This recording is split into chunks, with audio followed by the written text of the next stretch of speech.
Hello বন্ধুরা, আমি এই মুহূর্তে দাঁড়িয়ে আছি কাশিমগঞ্জে। এটা মহানন্দা নদী। আর আমার এই সাইডে বর্ডার, আমার এই সাইডে ইন্ডিয়ান বর্ডার। সামনে ওই যে চেকপোস্ট, বর্ডারে চেকপোস্ট, ওইখানে 10 থেকে 15 জন বিএসএফ এই বর্ডারে মানে সুরক্ষার জন্য তারা পাহারা দেয় এবং সুশিষ্টভাবে তাদের ডিউটি ওরা চালিয়ে যায়। তো আসলে বিষয়টা অনেক ভালো। যেমন নদী, এটা মহানন্দা নদী, অর্ধেক বাংলাদেশ আবার অর্ধেক ইন্ডিয়া। আমরা এই মুহূর্তে আছি বাংলাদেশে, আবার এই সাইডে দাঁড়ালে আমরা এখন ইন্ডিয়ায় আছি। মানে এটা হলো মহানন্দা নদী, এটা কাশিমগঞ্জ এলাকা।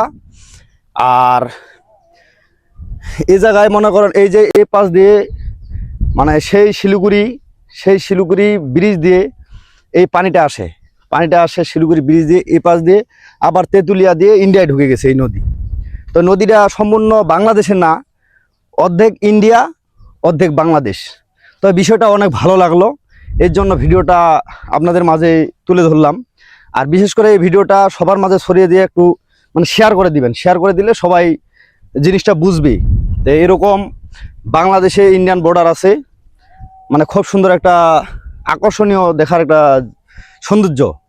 তো সবাই ভালো থাকেন, সুস্থ থাকেন, আর ভিডিওটা বেশি করে সবার মাঝে শেয়ার করে দিয়েন। সবাইকে আসসালামু আলাইকুম।